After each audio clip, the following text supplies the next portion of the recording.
Right, hello everybody. Can you all hear me? Good.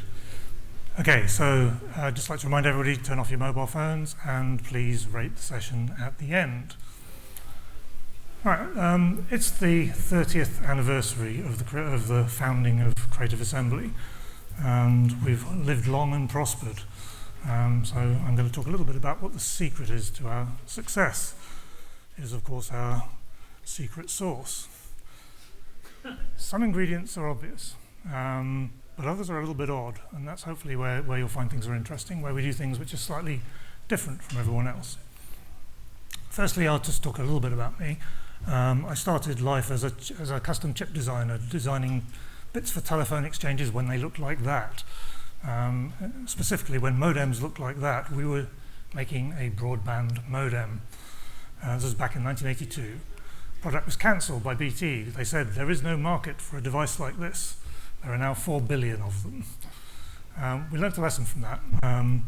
You have to have the right product at the right time, and that's why we're not making a Total War VR game yet. But I digress. Anyway, I left the world of electronics engineering, bought myself one of these, and made this, which was a game on the Spectrum, Swords and Sorcery. I'm inordinately proud of that game. It took me a long time to make, but it was fun. Didn't make very much money doing it, so I joined my publisher and helped them make lots of other games. There are a lot of them, some good, some bad, some ugly. Yes, there really were a lot. And at the end of all of this, I left the publisher, became gamekeeper turned poacher, really, and joined CA as a small indie when there were just 5 of us. So what's unusual about CA? I mean, this is our product lineup since 1987-ish. Actually, there's a whole bunch of other ones hidden behind there, but from 2000 onwards, that's everything. The unusual thing about CA is that we have very regular, quite big games delivered, even when we were quite small. So there's a major release every year, and they're sitting in a soup of minor releases, DLC, expansions, and so on. And we managed through all of this to achieve a reasonably consistent quality, reasonably consistent high quality, with 1 or 2 exceptions. So I'm going to use the secret sauce metaphor rather heavily through this. There's this bunch of people, we mix some ingredients, and I'm going to put the ingredients on to a list. The first one, this is our founder, Tim Ansell.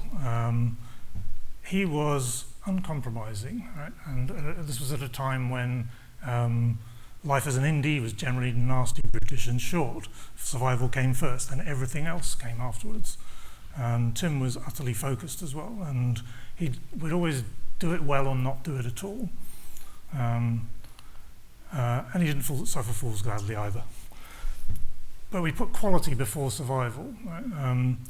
And that meant saying no to the publisher if they asked us to do something that was risky, not accepting work that didn't move the studio forward, not suffering fools gladly, particularly when they worked at the publisher.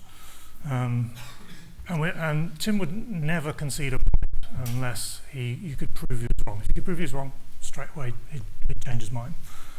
I remember him saying, I'd rather poke my own eyes out than sign some contract which had some small flaw that he didn't like.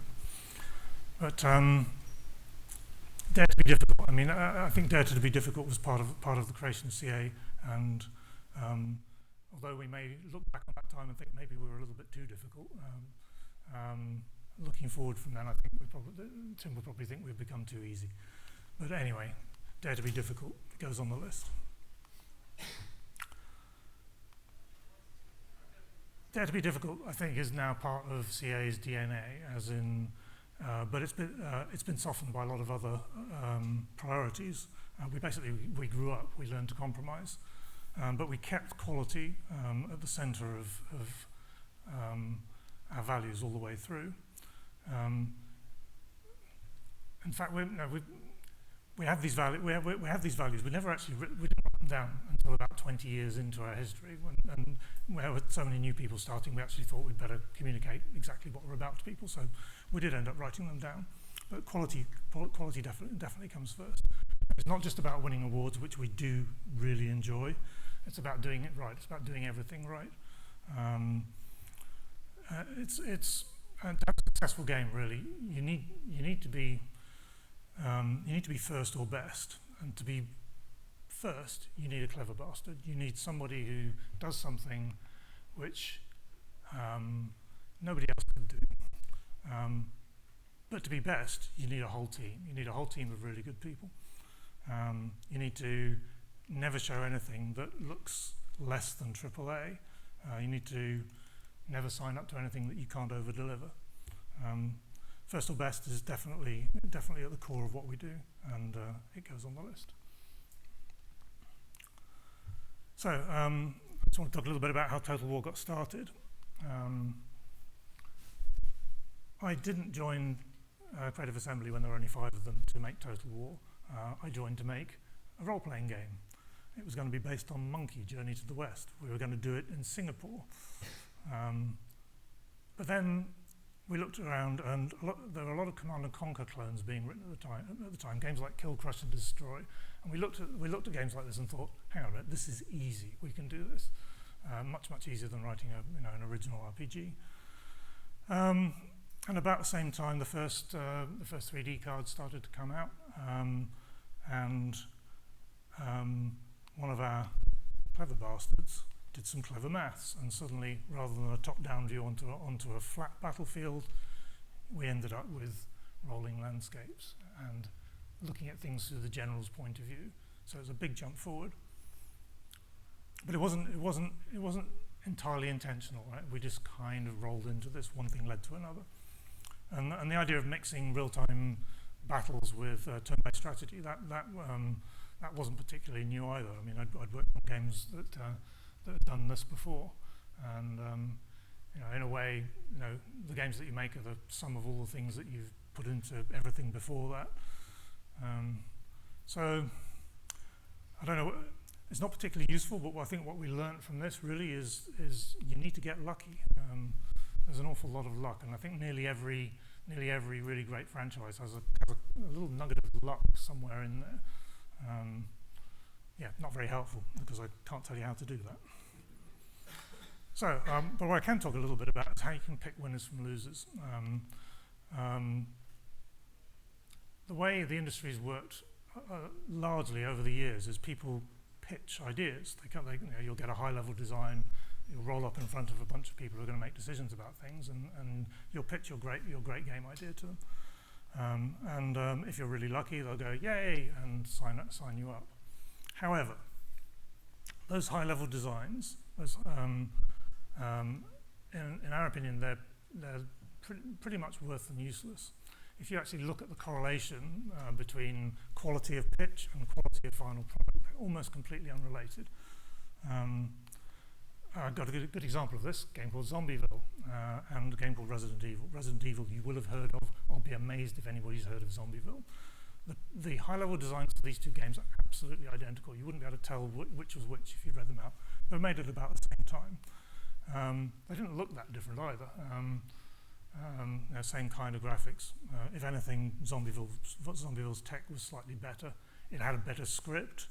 Resident Evil is actually in the Guinness Book of Records as having the worst dialogue ever written in a video game. But the end result was amazingly different. Resident Evil, one of the masterpieces of all time. Zombieville, the worst thing I've ever had any kind of association with. What it's all down to is the fine detail of exactly how the design is implemented. High-level design's identical, the outcome different. The details really, they're not just details, they really do make the design. So the design is in the detail, that goes on the list. That's one of our core principles.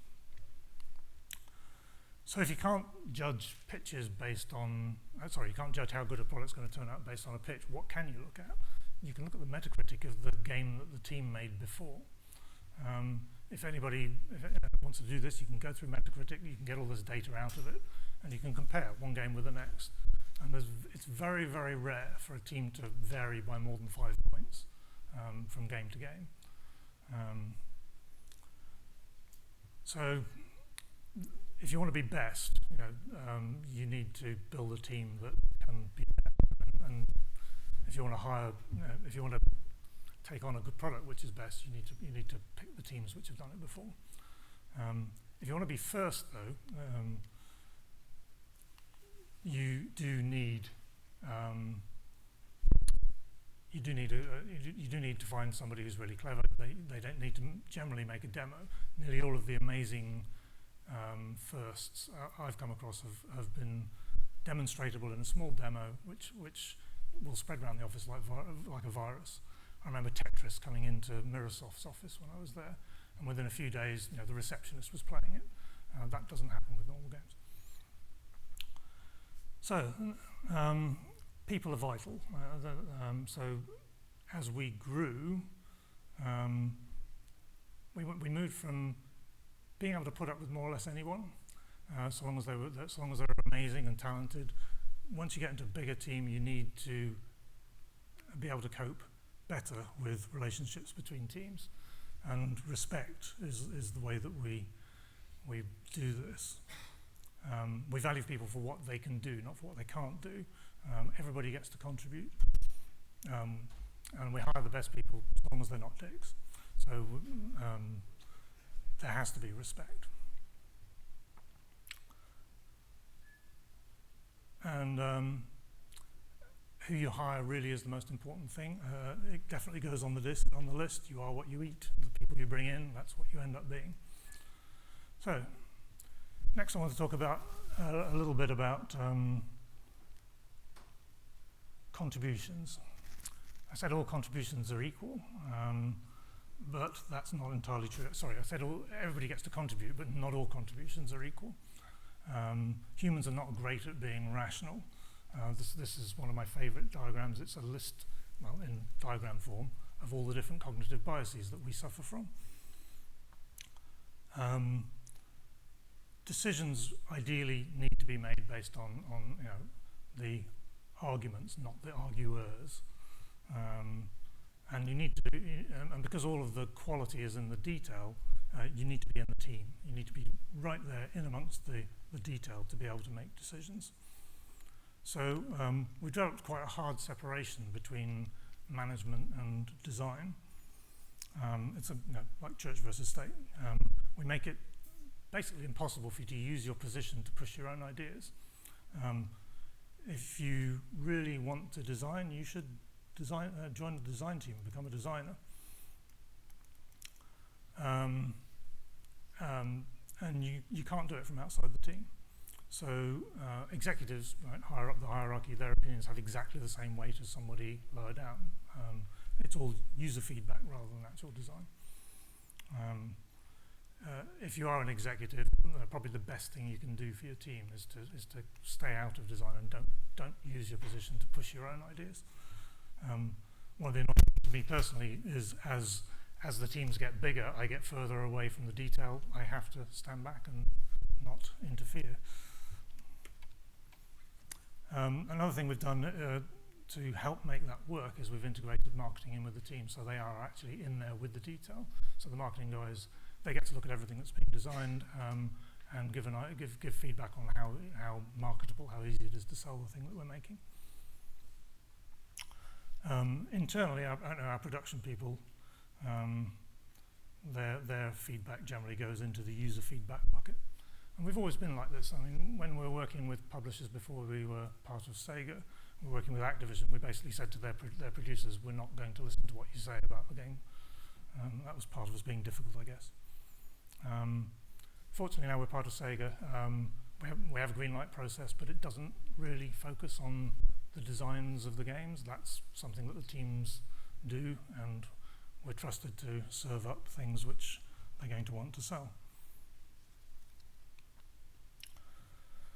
So, keep the managers out of design. It goes on the list.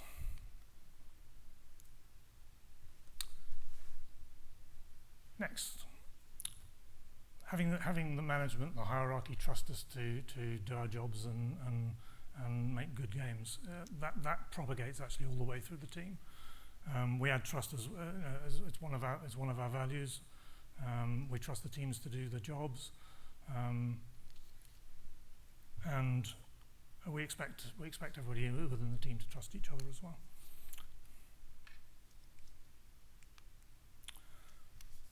Right, I'll talk a little bit about Sega. In 2005, we were taken over by Sega. We've already been running for 18 years or something like that then. So it was already a very mature little studio. And what becoming part of a big organisation like Sega brought us, we went from life being nasty, brutish, and short as a developer to suddenly all of that was gone. And the dare to be difficult thing, that didn't work so much anymore. We're in a new world. There are new priorities, things like financial year ends and your plans being not something that you can discard at a whim, which we've been used to as an indie, becoming part of a corporate culture to some extent. However, it was surprising how we managed to maintain our focus through all this. We did it with Sega's help. I mean, I think Sega had seen other publishers buying up quite big studios and quite rapidly destroying them. That happened over and over again, and they were determined not to do that with us. So they basically left us to it, and we kept our focus. We kept focusing on making games. And that focus actually, when we were smaller, it was one of the things that allowed us to compete with the big publishers. When we were doing games like Australian Rules Football, we had a team of 10, and that game was more or less identical to FIFA at the time, even though it was a minority sport, had a tiny budget because it was only going to sell in Australia. But basically, it had all the same features. It was a perfectly valid sports game from that point of view. So our team of 10 managed to more or less perform the same as an EA team, which had about 100 people in it. And the way we did that was basically with focus. Firstly, we had no ancillary staff. Everybody on that team of 10 was either a programmer or an artist. With the EA team of 100, probably about half of them were programmers and artists, maybe slightly less, in fact. So that gave us about a factor of 2. The other thing is that while we were actually working on the game, we were 100% working on the game. There was no email, there was no internet, there were no meetings, there was no sitting around having breakfast in the morning. We probably got another factor of 2 productivity just by focusing completely on what we were doing. Team of 10 also, many fewer lines of communication. So that's probably another factor of 2. And the other thing about tiny teams is that your stars shine brighter. If you've got somebody who's 4 times as effective as a normal human, you put them in a team of 10, you've got a team of 14. You put them in a team of 100, you've got a team of 104. It doesn't make as much difference. So between all those things, a team of 10 can actually compete with a team of 100. You can do it, or you could do it. I'm not sure how easy it would be now. But as we grew, the challenge was running bigger teams and trying to keep as much as we could of that focus as we got bigger. The way we did that was firstly by having a fairly strong agile development methodology, and lean, I think, is probably the closest thing that out of the existing ones to what we were doing. We were basically constantly asking ourselves, is this thing that we're doing contributing to the finished product? And if it isn't, well, maybe we shouldn't be doing that. The other thing we tried to do as much as possible was stay small. So we ended up with a cloud of smaller teams rather than one monolithic big one. And that meant genuinely delegating authority down to the teams. You have to genuinely let go and let them do their thing, and only really interfere to catch them if they fall. And that requires a lot of trust. So our values ended up being quality, with focus and teamwork supporting them, and trust and respect feeding into the teamwork. and all founded on agile principles. But out of all that, I think focus was the thing that mattered the most, and that's the thing I'm going to put on the list as being unique. I think we are probably more focused than most studios. So let's talk a little bit about development methodology. I mentioned lean there. Our methodology is basically founded on solid agile principles. The Agile Manifesto, I don't know how many of you are aware of it. If you're not, you should go and have a look at it. But basically, there's a set of values for Agile. There's a set of principles. There's 12 of them. And one of the things that people often equate Scrum with Agile, and I think that's a mistake. Scrum is not the same as Agile. Scrum predates Agile. It has quite a lot of quite rigid practices in it, which are not particularly agile. Things which will tell you this is how you do this thing, this is who does what, steps that you have to follow in a fairly rigid manner. As you go around your iterations, and it's all wrapped in a fairly religious set of jargon, with quite evangelical converts in some cases. It was designed for a purpose. It was designed back when software projects were done using waterfall development, which was generally a complete disaster. And Scrum was a way of persuading managers to let the teams actually work in a more efficient manner, giving them some illusion that there was some kind of control going on. It's become a lot more since that, but it's not as agile as it could be. So we don't think Scrum is that agile. We have our own homebrew methodology which takes elements from Scrum, elements from other things. I think realizing that you can do better than Scrum is important. I think that goes on the list. When we do look at the various different agile methodologies out there, nearly all of them will if you get a diagram of them, they'll show you this kind of iterative approach where you're going around in circles to some extent. Now, if the problem that you're looking at, that you're iterating on, is your whole project, then that kind of makes sense. But you're not really going around in circles in that circumstance. You're actually just following a linear plan. If what you're actually doing, though, is iterating on an individual feature, you're saying, let's have a go at this. Oh, that didn't work. Let's have another go at it. Let's have another go at it. That is kind of dumb, really, when you compare it with getting it right first time. And getting it right first time isn't a methodology problem, it's a design problem. And I think in the first few years of Total War, we didn't have time to iterate. We were trying to get these massive games together with a very, very small team in a relatively short period of time. So we just spent a lot of time working on the design before we started implementing. If a feature wasn't working out, we'd actually just cut it. And it's easier to do in that style of game because it's a feature-rich game. It's not a level-based game. There are just many features, many candidate features. Some of them don't make it into the final product. So, eliminating waste is it's one of the agile principles. It's the 10th principle in that manifesto. It's the first principle of lean development. And iteration, this kind of looping, that's actually not, you won't see that in that Agile Manifesto. It's not really a principle, it's just a consequence of the way people have ended up doing things. So our design methodology, it tries to minimize iteration. And we end up with this, iteration is done, compared with getting it right first time. It goes on the list. So, oops, gone one too far. Let me just go back. So lean development, that has a set of 7 principles. As I said, the first one is eliminating waste. That's looking at all of your processes. Are any of them unnecessary? Looking at all of your features. Can you actually delete any of your features?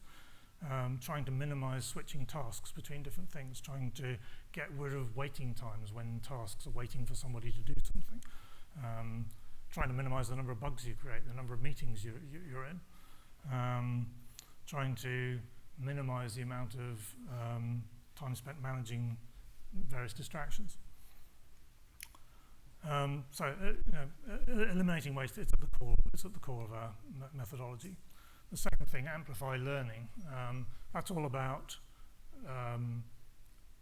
as you progress through your project, you learn more. You learn more about what your problems are, and more solutions present themselves. So you need to be willing to change course rapidly. So you have to be very quick to recognize problems and actually react to them. And that means deciding as late as possible, which is the third principle. If you've got a decision that you need to make, the longer you delay it, the more information you have, and the more the chances of you making the right call are. Deciding as late as possible, though, that's one thing that a lot of people find really uncomfortable, because it does make it seem like you're forging a path through complete chaos. And people will say, when are we going to decide this and this? And you say, well, as late as possible. So you have to balance the two. Some decisions you can make early. You can let people have a reasonably clear vision of where you're going, without locking it down so much that you can't react to new information. Delivering as fast as possible is the next one. Just-in-time design is part of that.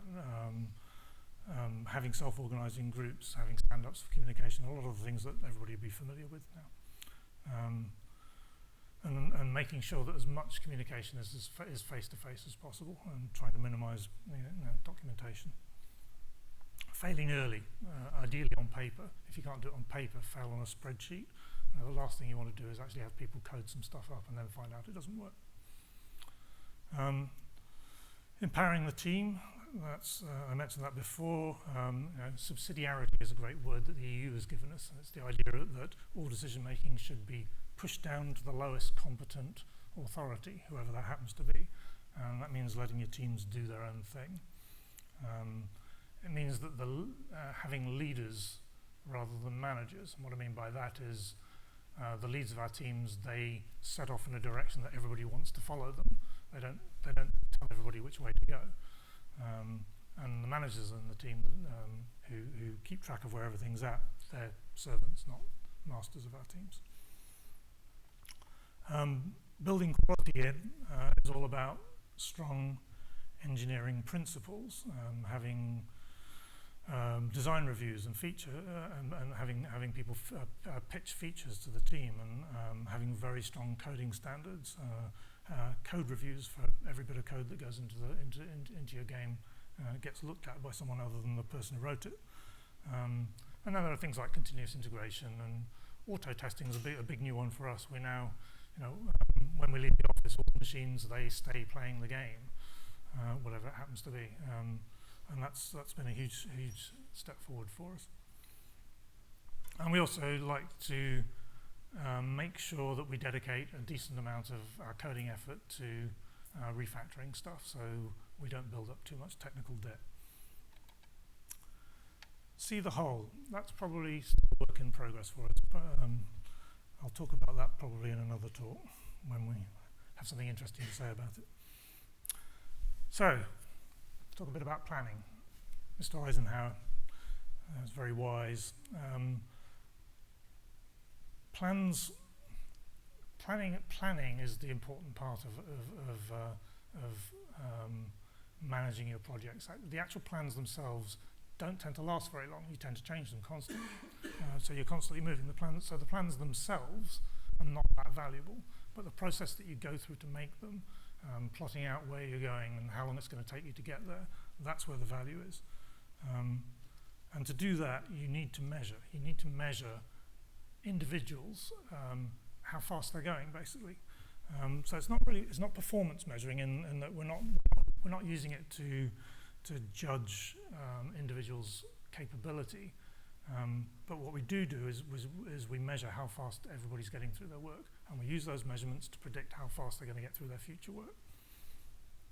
We do our base estimates all in ideal days, and the work rates for each individual, that takes into account absolutely all the factors that affect how they're going to do.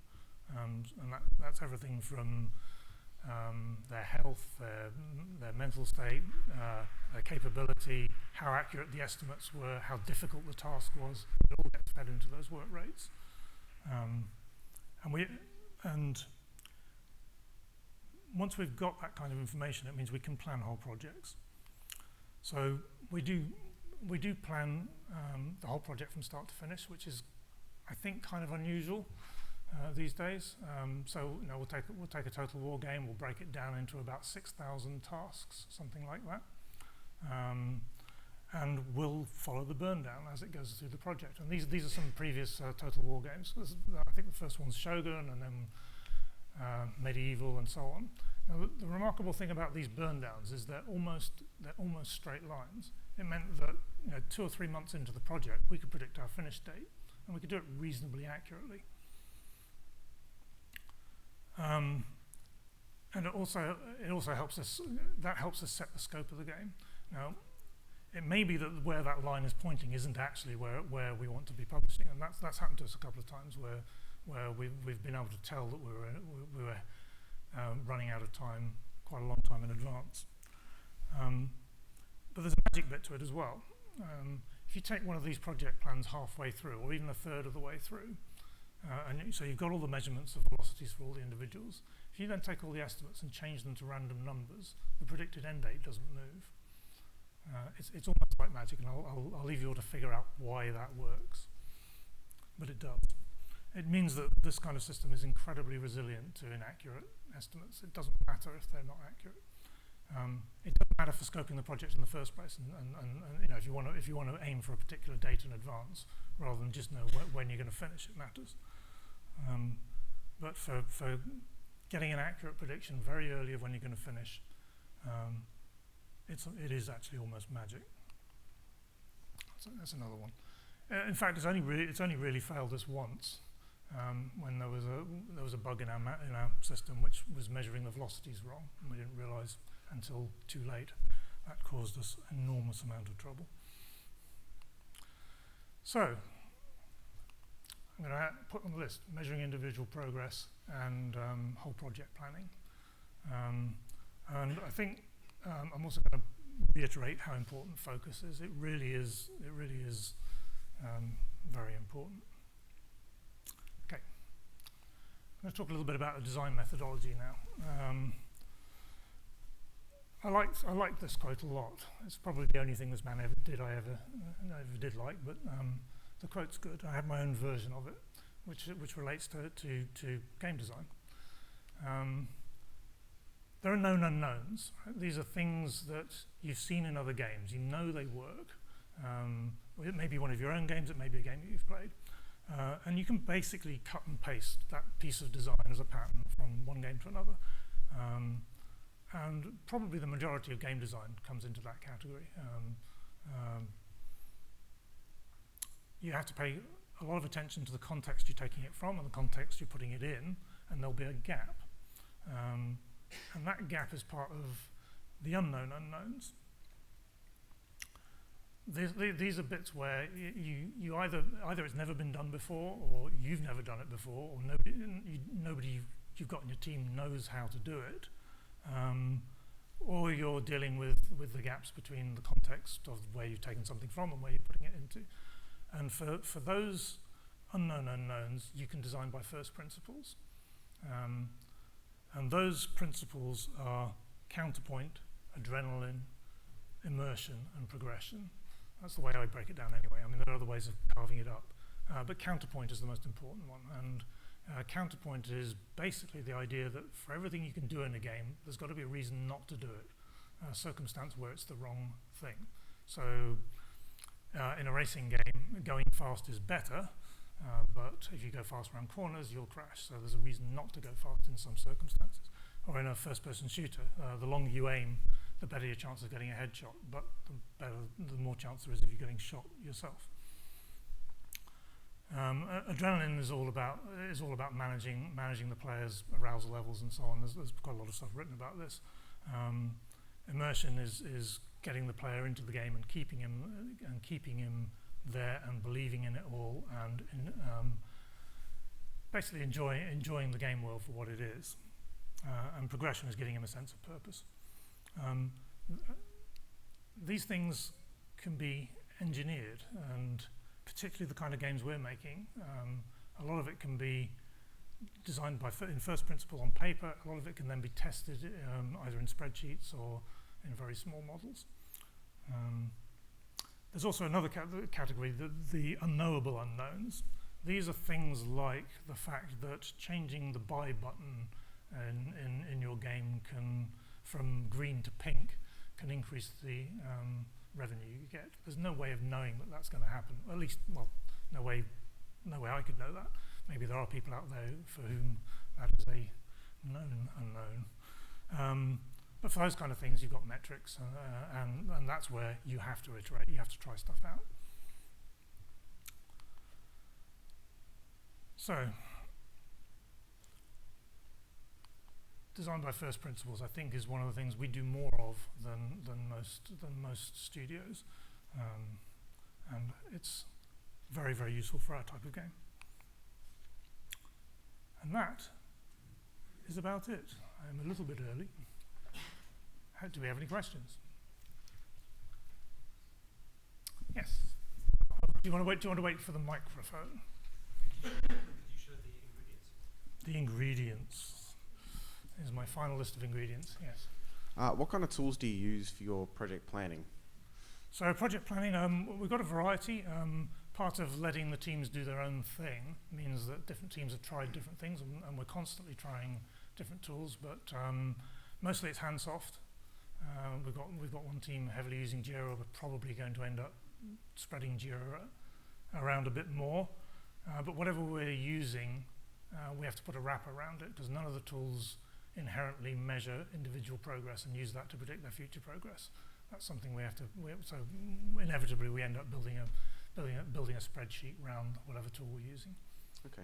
And for projects like Total War, where you've got, as you said, over 6,000 tasks, how many people get involved in breaking that down and helping you figure out what department it goes to? It must involve quite a few people and quite a bit of time. Well, it involves pretty much everybody. I mean, the best people for figuring out how long something is going to take, or even what needs to be done, are the people who are actually going to be doing it. So we go through a planning.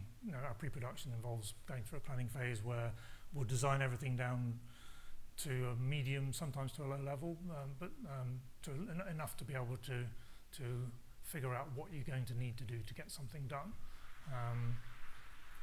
And yeah, so pretty much the whole team is involved to some extent in the planning process. The leads more than individual team members, perhaps. Okay, and finally, is that something that evolves over time? Like, once you've got those 6,000 tasks down, do you find that some of those evolve into another 300 later on? Yeah, so once the tasks are all in there, we basically run a zero-sum game where if you want to add something, you've got to take something else out. Right. So typically, probably between a third and 2/3 of the detail will change from its first sort of iteration. Okay, thanks.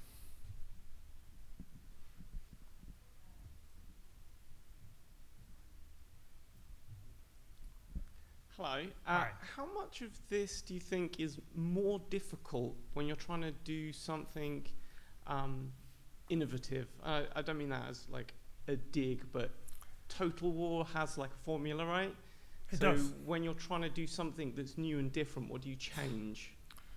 No, you're right. We're in one sense that we do iterate from product to product. The basic feature set is the same. But a lot of the detail is different, and there's always we're always trying to do some stuff in there which might not work. It's kind of one of the rules. If there's nothing in the game that you think might not work, you're probably not trying hard enough. But for the games where we are sailing out into perhaps more open water. First principles again. I think from a design point of view, those first principles can guide you a lot. And building small prototypes and trying to prove the core nugget of your gameplay as early as you possibly can. So we'll always try and front load any kind of risky items, anything that's slightly risky. We'll try and do that at the beginning of a project as well. So if we do fail on it, we fail early and have a chance to do something else.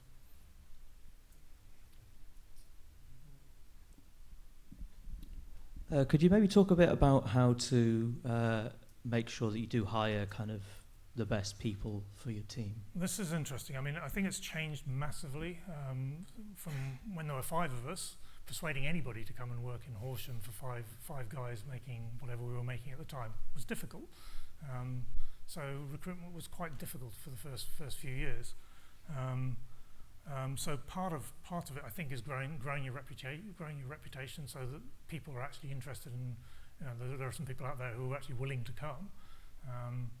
Once you become more successful, that problem kind of goes away completely, and it's then more of a question of having a reasonably good process for interviewing people and figuring out what they can do. And again, looking at people's past records, that's probably the biggest indicator of how they're likely to go. But I think we do what everybody else does. We interview people. We have tests we give them which help a bit. We make the best calls we can. And then we have probation periods and so on, and occasionally people don't work out, but mostly they do.